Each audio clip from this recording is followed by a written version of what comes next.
ازيكم عاملين ايه؟ وحشتوني جدا جدا جدا. انا بقالي فتره طويله جدا ما بنزلش فيديوهات. بس انا النهارده طالعه يعني اتكلم معاكم شويه ان انا عايزه اغير محتوى القناه. يعني النهارده مش فيديو طبخ ولا روتين ولا جوله ولا اي حاجه. عايزه اغير محتوى القناه. انا كنت هغير اسم القناه بس مش هينفع لان بقالي 4 سنين باسم قناه روبي شانل. فمش هينفع لو غيرت اسم القناة، طبعا القناة هتقع. واكتر ما هي واقعة يعني يا جماعة، ومفيش اي تفاعل، بس الواحد بيحب يصبر نفسه. الحمد لله بجد يعني. بس فكنت هسميها كتالوج رباب علشان طبعا انا روبي رباب. فما رضيتش بقى، انا هعمل لكم سلسلة من الفيديوهات وهكتب كتالوج رباب وجنبيها بين قوسين كده الموضوع اللي هنتكلموا فيه. طبعا قبل ما نبدأوا الفيديو بتاعنا بتاع النهاردة، نحب نصلي على النبي صلى الله عليه وسلم. اللهم صل وبارك عليك يا سيدي يا رسول الله. هنبدأ بقى الفيديو بتاعنا، بس قبل ما نبدأ ما تنسونيش باللايك والاشتراك في القناة وتفعلي زر الجرس يوصلك مني ان شاء الله اشعار بكل جديد للي بيحب قناة روبي شانل.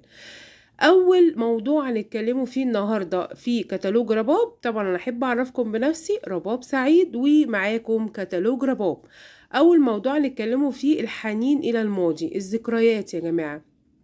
بجد اي حد فينا، اي واحده او واحد بجد بيبقى عندهم حنين الى الماضي والذكريات بتاعتهم الجميله. طبعا في ذكريات مؤلمه بس الواحد مش عايز يفتكرها.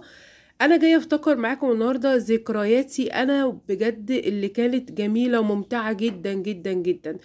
يعني بفتكر ايام ما كنا لسه صغيرين، انا واخواتي وبابايا ومامتي كنا دايما نتلموا على طبلية واحده. ما كانش بقى في ترابيزه وترابيزه سفره والكلام ده. لا، كلنا كنا بنتجمعوا على طبلية واحدة بنفطروا. فطارنا البسيط اللي كان فول وفلافل ومخلل وعيش بلدي طالع سخن مولع كده من الفرن.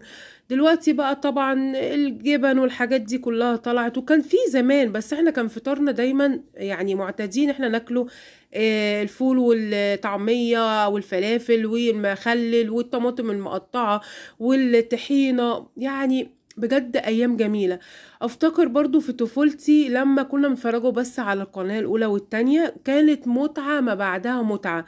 بجد تيجي علينا الساعة 12 خلاص القناة اللي انت بتتفرجي عليها ايا كان الاولى ولا التانية تعمل خلاص تعرفي ان يومك انتهى وهتنامي وتصحي الصبح بدري تبدأي يومك بكله نشاط وطاقة وحيوية. ويا سلام بقى ايام الدراسة، كانت متعة متعة متعة. كنت دايما اروح انا واختي، هي كانت اختي دايما لما تخش المدرسه تكروشني. اقول لكم مثلا ازاي. لما كنت انا اخش اولى اعدادي كانت هي تبقى ايه تحضر معايا تالتة اعدادي، يبقى فرق بيني وبينها سنتين. كنت بقى لما اجي هي تمشي وتروح ثانوي كنت بعيط عياط، بس كان احنا في مجمع واحد انا وهي.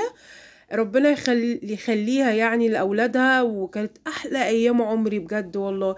لما كان يجي جرس الفسحة يضرب وهي تيجي جري عليا، وكانت تجيب لي سندوتشات وتجيب لي الحاجة الحلوة وتجيب لي العصير وتفضل جنبي لحد ما اكل واشرب وتطمن عليا وتاخد بعضها وتطلع على فصلها.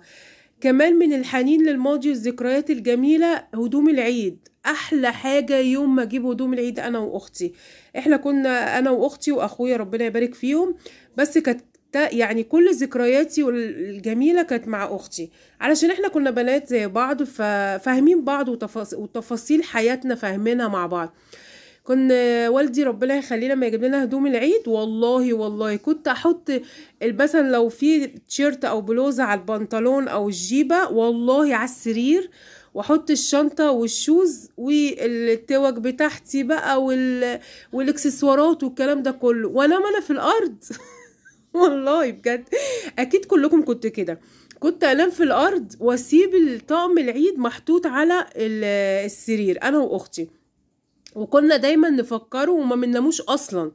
دايما نفكروا يا ترى بابا هيودينا بكره فين، يا ترى طبعا اتفسحوا فين، يا ترى بابا هيدينا عيديه قد ايه، ويا سيدي يا سيدي اللي على العيديه. يوم ما حد يديني 5 جنيه ولا 10 جنيه ده يبقى يوم عيد عيد عيد على العيد اللي انا فيه.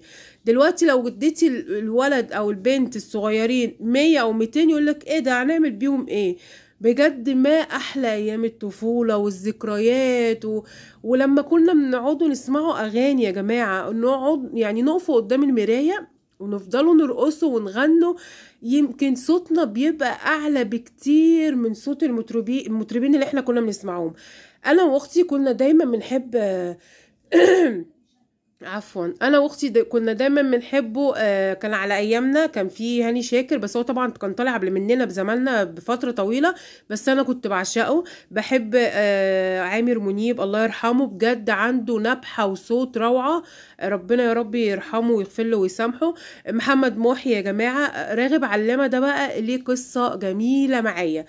يعني انا والله العظيم 3 في طفولتي سن مراهقه جه في حب راغب علامه، كنت بحبه جدا واشوفه اقعد اعيط اعيط، واختي بقى كانت تضحك عليا. ليه بقى؟ لان اختي قلبها جامد قوي، غيري انا دمعتي قريبه، فكانت دايما تقلس عليا ايه ده ومش عارفه ايه وراغب علامه. اقول لا لا انا بحبه ونفسي بجد اشوفه، كنت اتمنى ان انا اشوفه بجد، يعني كان مطربي المفضل. في تاني في الذكريات ايه، في حاجات كتيرة قوي. يوم الجمعة يا جماعة، يوم ما كنا نروحوا لتيتا الله يرحمها، كنا انا وخالاتي وولاد خالاتي كلهم نتجمعوا ونقعدوا ونضحكوا ونهزروا ونحكوا بقى انتي ايه عملتي امبارح، طب انتي جبتي طقم العيد ده منين، طب انتي خدتي عيدية قد ايه، طب تقعدي تفكري خالتك او خالك هيدوكي عيدية كام، او مثلا رايحة عند ستك الله يرحمها يا رب، طب هتاكلي ايه، طب هتشربي ايه، طب هتروحي تتفسحي فين.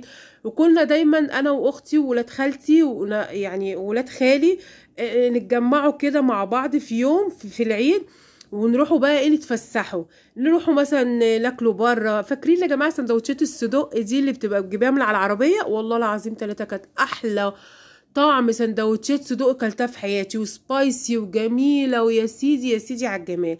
تطلعي تقعدي بقى في الجنينه اللي في محطه الرمل، بما اني انا في اسكندريه. اطلعي تقعدي على البحر، تقعدي في الانفوشي، تقعدي في الشاطبي عند السلسله. يعني بجد كانت ايام جميله جدا جدا جدا. بجد يا جماعه والله انا لو اتكلمت من دلوقتي 100 سنه قدام عمري ما انسى ذكرياتي الجميله في الطفوله وفي شبابي، وايامي جميله مع اخواتي ومع والدي ووالدتي. ربنا يا رب يديمهم في حياتي نعمه ويخليهم لي ويبارك لي فيهم. والله الواحد لو كان يعرف ان هيمر عليه الايام اللي هو فيها دلوقتي كان بجد عمل ستوب لحياته. بس دي سنة الحياة، وربنا سبحانه وتعالى كاتب لنا كل حاجة حلوة وكل حاجة وحشة، ويا رب دايما يكتب لكم كل الخير والسعادة والفرح وكل حاجة حلوة، اللهم امين يا رب العالمين. ده كان اول موضوع، وطبعا ده يا جماعة ده الموضوع ده عايز سلسلة من المواضيع بجد، بس ده كان اول موضوع في كتالوج رباب. وبإذن الله اشوفكم على خير في فيديو جديد وموضوع جديد في كتالوج رباب، ومعاكم رباب سعيد وبتقدم لكم كتالوج رباب. وبإذن الله اشوفكم دايما على خير، ومتنسونيش بقى في اللايك والاشتراك في القناة لو بجد حبيتي المحتوى الجديد للقناة بتاعتي. ويا عالم فيما بعد يمكن ارجع تاني لمحتوى الطبخ والروتين والريفيوهات والجولات. بس بجد انا محتاجة دعمكم ليا الفترة اللي جاية ودعائكم ليا دايما بالخير. دعوة الغريب يا جماعة مستجابة. وبإذن الله اشوفكم على خير في فيديو جديد وكتالوج رباب، ومع السلامة.